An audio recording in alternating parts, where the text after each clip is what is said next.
Aziz kuzatuvchilar, kanalga a'zo bo'lib, qo'ng'iroqchani bosing. Asosiy videolarimizga like bosib, do'stlaringizga ham ulashing. Bu bilan siz Khan Academy Uzbekning rivojlanishiga va ommalashishiga o'z hissangizni qo'shgan bo'lasiz. Keling birgalikda bosh miyani ko'rib chiqamiz. Bosh miya qanday tuzilishga ega, u qanday qon tomirlari bilan ta'minlanadi va u nimaning ichida joylashgan? Mana shularni ko'rib o'tamiz va uning qanday asosiy qismlari bor, uni ham ko'rib o'tamiz. Mana bu yerda demak bosh keltirib o'tilgan va mana shu qismda demak bizning bosh miyamiz joylashgan bo'ladi. Bosh miya har tomonlama suyaklar bilan o'ralgan, ya'ni bosh chanog'i bilan o'ralgan holatda bo'ladi va uning ichida miya xavfsiz joylashgan. Tashqi ta'sir kuchlar ta'sirida miyaga hech qanday ziyon yetmaydi. Deyarli ziyon yetmaydi. Mana bu yerda miyaning tuzilishi keltirib o'tilgan va u qanday qismlardan iborat keling ko'rib chiqamiz. Dastavval demak belgilab olamiz mana shu yerni, chunki bu demak bosh miya hisoblanadi. Mana shu yerda yozib olamiz. Demak bosh miya. Bosh miyaning asosiy qismi va mana bu yerda demak miyacha, ya'ni bosh miyaning mana bunday tagida joylashgan. U kichik miya ko'rinishida bo'lganligi uchun unga mana shunday nom berilgan, ya'ni miyacha. Va mana bu qismga diqqat qarating, bu miya ustuni, ya'ni mana shu miyaning eng tagida joylashgan va u orqa miya bo'lib davom etadi. Shuning uchun ham unga mana shunday nom berilgan. Demak, miya ustuni deb yozib olamiz. Miya bosh chanog'ida qanday ko'rinishda bo'ladi? Keling mana shu holatni ko'rib o'tamiz. Ko'rib turganingizdek, mana shu miya bosh chanog'ida qanday qilib joylashishini tasvirlab o'tdik. Endi mana bu albatta bosh miya qismi, mana bu esa yuqorida aytib o'tdik, mana bu miyacha va mana bu orqa miyaga davom etuvchi miya ustuni. Bular haqida tanishib o'tdik. Endi faqatgina bosh miyaning ayrim qismlarini ko'rib chiqamiz. Dastavval mana shu bosh miyani belgilab olaylik. Demak, bosh miyaning asosiy qismlarini ko'rib o'tamiz. Birinchi galda demak ko'k rangda belgilab olamiz. Mana bu hudud, ya'ni bo'lak bu oldingi yoki frontal bo'lak deyiladi. Keling yozib olamiz. Demak, frontal bo'lak yoki oldingi bo'lak ham deyiladi. Endi o'zbek tilida albatta oldingi bo'lak deyiladi. Keyingi bo'lak esa mana bu yerda joylashgan. Keling uni ham ajratib olamiz. Demak, mana shu yergacha. Darvoqe bu frontal bo'lak bizning fikrlashimizga yordam beradigan asosiy qism hisoblanadi. Parietal bo'lak tepada yozib olamiz. Demak, parietal bo'lak. Bu bo'lak esa og'riqni, shuningdek teginish hissini va yana vibratsiyani demak bizga sezib beradi mana shu bo'lak. Va shuningdek yashil rangda belgilab olamiz mana bu joyini. Bu esa chakka yoki temporal bo'lak deyiladi. Yozib o'tamiz. Keling mana shu yerda. Demak, temporal bo'lak yoki chakka bo'lagi deyiladi. Darvoqe mana bu parietal bo'lak, bu tepa qismda joylashganligi uchun tepa bo'lak ham deyiladi. Temporal bo'lak bizga hid bilish va eshitishni ta'minlab beradi. Va shuningdek endi oxirgi bo'lak mana bu yerda joylashgan. Bu ensa bo'lagi yoki occipital bo'lak deyiladi. Keling uni mana shu yerda yozishga harakat qilamiz. Demak, occipital bo'lak yoki ensa bo'lagi deyiladi. U esa bizga ko'rishni ta'minlab beradi. Lekin har biri alohida funksiyalarni aytib o'tdik, lekin bularning barchasi birgalikda yana bajaradigan vazifalar ham bo'ladi. Umumiy qilib olganda demak mana shunday ko'rinishga, ya'ni bo'laklarga ega. Endi keling bu bo'laklarni mana bu yerda qanday ko'rinishini tasvirlab o'tamiz. Birinchi galda albatta frontal bo'lak. Frontal bo'lak qayerda joylashgan? U demak mana bu oldingi qismda deb yuqorida aytib o'tdik. Demak, mana shu yerni ko'k rangda tasvirlab qo'yamiz va biz uchun yana ko'rinadigan bo'lak bu temporal. Demak, mana bu yerda uning joylashuvini chizib o'tamiz. Biz uchun parietal bo'lak ko'rinmaydi, chunki u mana bu yerda joylashgan, ya'ni tepa qismda, u orqa tomonda, ya'ni yon tomondan aniqroq ko'rinadi. Endi yana bir bo'lak, bu oksipital bo'lak, u ham demak boshning orqa tomonida joylashganligi uchun mana bu old tomondagi ko'rinishda bizga aniq ko'rinmaydi. Endi mana shu har bir bo'lakning yana asosiy vazifalarini borligini yuqorida aytib o'tdik. Endi mana shu bosh miya uchun, umuman mana shu miya uchun kerak bo'ladigan ozuqa, energiya va kislorod juda ham ko'p talab qilinadi. Ular qanday qilib mana shu bosh miyaga yoki miyaga yetib keladi? Mana shuni ko'rib o'tishimiz kerak. Buning uchun albatta bizga qon tomirlar kerak bo'ladi. Mana bu yerda biz yuqoridagi suratni biroz o'zgartirgan holatda uning ichida qon tomirlarining qanday ko'rinishga ega ekanligini tasvirlangan holatini ko'rsatyapmiz. Lekin bu yerda barcha qon tomirlar tasvirlanganligi uchun aniq bir ko'rinishga ega emas, ya'ni biz uchun murakkabdek tuyuladi. Shuning uchun birma-bir ajratib olamiz. Dastavval mana shu qon tomirlar qaysi qon tomirlar aynan bosh miyaga kirib o'tishini. Demak, mana bu qon tomirini belgilab olamiz. Va biz uchun mana bu qon tomir ham kerak. E'tibor bering, demak ularni aylana ko'rinishida demak ajratib olyapman. Mana shu qon tomirlar demak biz uchun muhim va mana bu qon tomir va bu. E'tibor bering, o'ng va chap tomonda ular alohida joylashgan.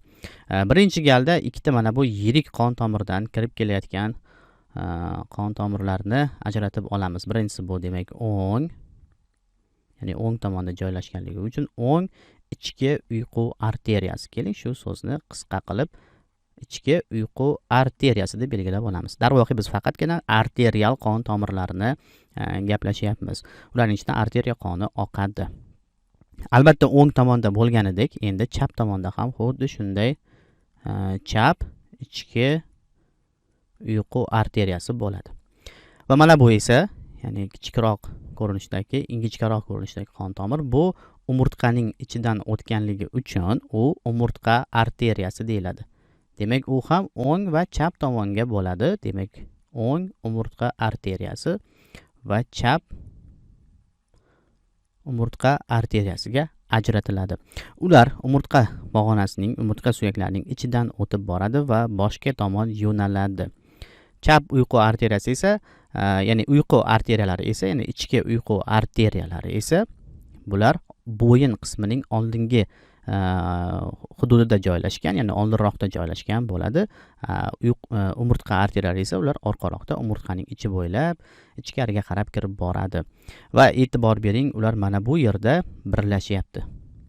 Ya'ni chap va o'ng umurtqa arteriyalari mana bu hududga kelib birlashdi va bu yerda endi mana bu baziliar arteriyani hosil qilishdi. Mana shu yerda yozib olamiz. Keling, boshqa rangda, demak baziliar, ya'ni asosiy arteriya. Baziliar arteriyani hosil qilishdi. Bu albatta muhim. Bu demak bosh miyaning ichiga kirgandan keyin mana shunday yirik arteriyani hosil qilishdi.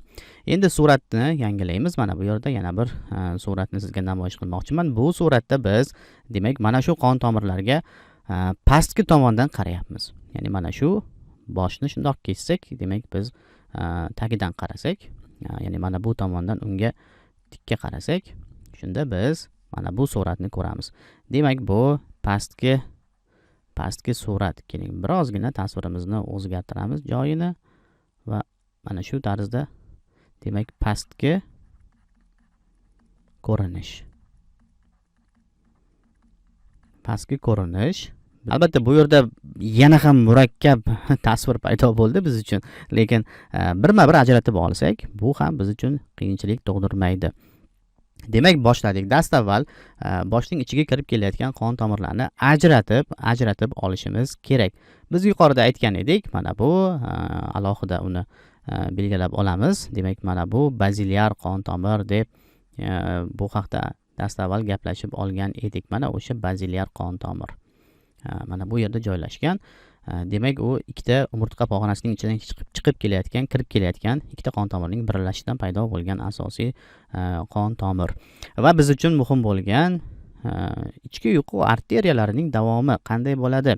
U mana bu yerga kelganda kesildi. E'tibor bering. Uni mana shu yerda kesib oldik va u qanday tarmoqlar berishini ko'rib o'tamiz. Darvoqe biz bu yerda faqatgina bosh miya arteriyasi haqida gaplashamiz.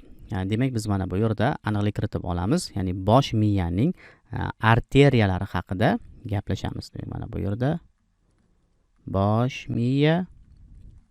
Biz yana qaysi miyalarni ko'rib o'tgan edik? Miyacha va miya ustuni haqida ko'rgan edik. Demak, miya ustuni. Biz faqatgina mana bu bosh miyani ko'rib o'tamiz. Shuning uchun ham mana bu yerda baziliar arteriyadan tashqari endi yana mana bu arteriyalar qanday qilib tarmoqlar berishini ham ko'rib o'tamiz. Birinchi galda, demak, asosiy o'sha ichki uyqu arteriyasining bosh miyaga kirgandan so'ng mana bu o'rta tarmoqni berishini ko'rib o'tishimiz kerak. Mana bu o'rta tarmoq ko'rib turganingizdek, yana mana bu lateral tomonga qarab, demak, o'zining tarmoqlarini beryapti, chuqurroq u botib kiryapti. Mana shu ko'rinishda, demak, bu o'rta bosh miya arteriyasi. Keling, mana shu yerda yozib o'tamiz. O'rta, qisqa qilib bosh miya arteriyasi deb yozib olamiz. Endi albatta o'rta bo'lgandan keyin uning oldi va orqa tomonda ham bo'lishi kerak. Mana shu arteriyalarni ko'rib o'tamiz. Demak, u uchun bizga boshqa bir rang kerak bo'ladi.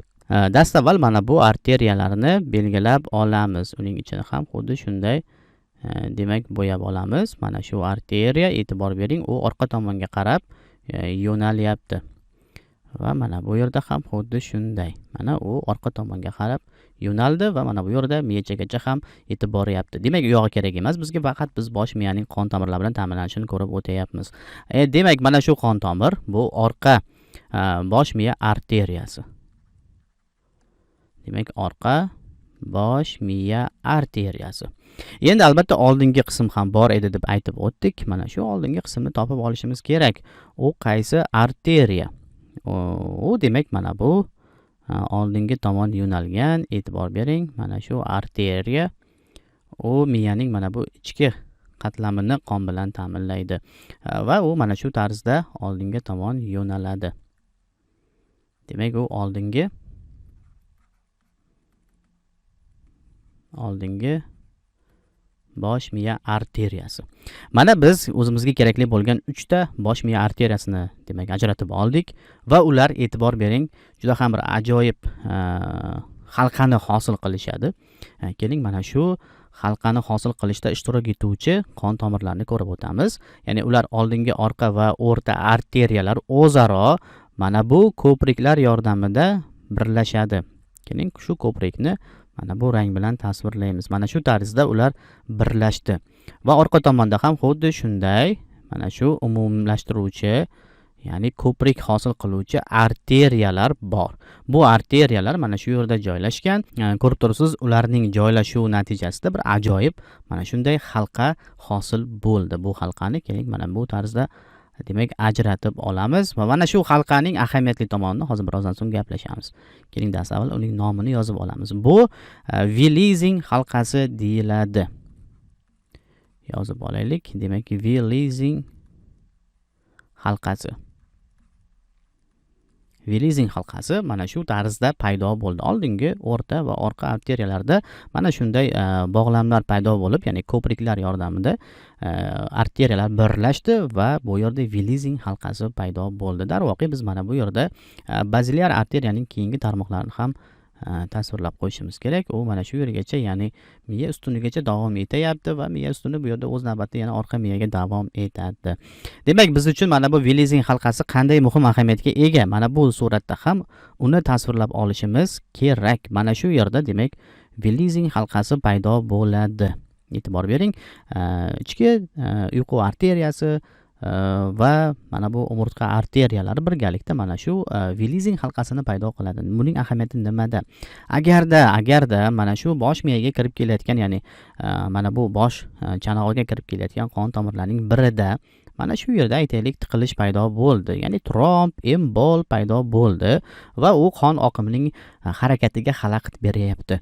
Bu degani bosh miya qon bilan ta'minlanishi buziladimi? Endi mana shu yerda muammo jiddiylashishi kerakmi? Yo'q. Mana shu halqa yordamida kollaterallar paydo bo'ladi. Ya'ni yondosh qon aylanish tizimi sababli endi qon oqimi mana bu chap tomondagi muammo sababli o'ng tomondan kelib, mana shu halqa yordamida mana bu hududga ham qon bilan ta'minlanishini amalga oshiradi. Buning uchun albatta bizga mana shu Velizing halqasi juda ham az qotadi. Bu tuzilma sababli demak boshda mana shunday kollaterallar paydo bo'ladi va mana bu yerda kichik bir muammo o'zidan albatta hal bo'ladi. Toki biz mana shu trombni olib tashlamagunimizcha demak bosh miyada qon aylanish ta'minlanib turiladi.